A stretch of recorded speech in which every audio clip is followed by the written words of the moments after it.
but somebody asked me to do a Blue Moon clone, and I think that's probably the most hated beer ever.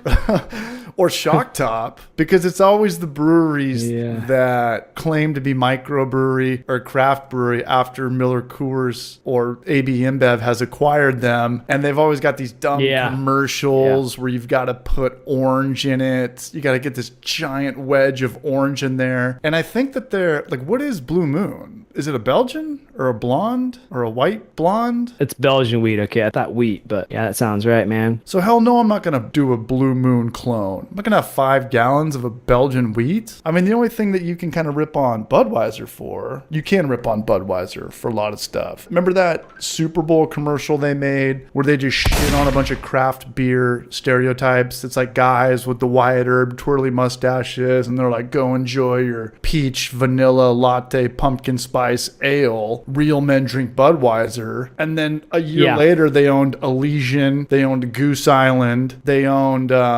Golden Road, 10 Barrel, and tons others. So it's like, you guys just shit on craft beer so hard, and then you bought dozens of it. You know, here's the thing, man. Well, what do you think the most hated beer is out there? Because I'm going to say Blue Moon.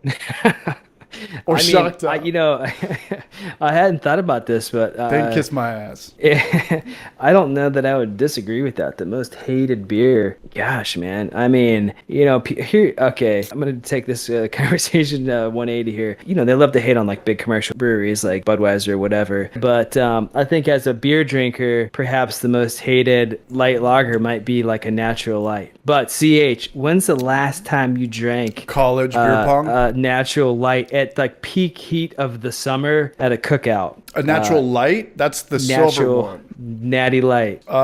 It's been a while, but I've thrown up after the black cans after like 5 beers. Those are gnarly. That's like the Beast? Natty Dry. Okay, never had that. You know how there's like a Keystone Light, which is like a Coors Light, and then there's a Keystone Red, like a premium, which is like Coors Premium, and then there's a Keystone Black, which is like Coors doesn't have shit for this one. This one's like the not the Old Reserve, or what was the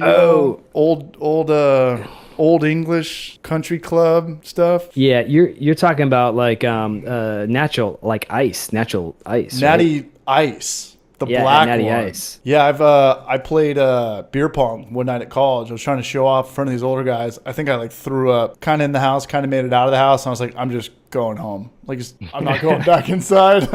This is how this night's going to work. This is exactly how this night's going to work. Man, I'm going to go with you. Blue Moon, I would say. I mean, that's, Worst beer? Final answer? I mean, the most hated beer probably is like a Blue Moon. And that kind of hits at like what you're saying, man. Like, that's a beer that, maybe it was great at some point. Sure. And not that it's a bad beer, but, it's kind of what you're talking about. Like, people don't like to be deceived. I'll just speak for myself. I don't. I like to get what I'm paying for. So if somebody is, you go into and a lot of people, they have no idea really what the ownership situation of craft beer is really like these days. And it's really, even as someone who's like somewhat informed, it's you get fooled. So, you can easily walk into any gas station around Asheville, for example, which has a pretty good beer selection because we have a lot of breweries here, but you can walk into a gas station and just at first glance think, wow, man, this gas station has a lot of craft beer here, like a lot of, really unique craft beer, but then you don't realize, well, it's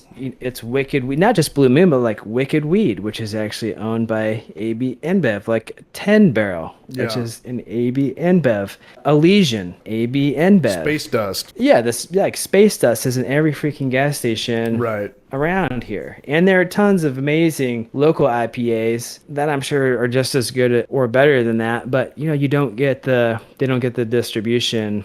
Like Goose Island, of course, like that's a big one that everybody knows. But now, like with the sale of Oscar Blues, which included them, Cigar City, a bunch of other breweries. That was Monster energy drink, right? Monster bought all that? Yeah, Monster. And then with the sale of New Belgium to a big company, I mean, there's like hardly anything left. You got, in terms of, like those brands, they take up so much shelf space in any given establishment, and you walk and you think, wow, man, these guys have done a really nice job of like hand selecting some really nice beers from smaller scale breweries, and that's just not the case.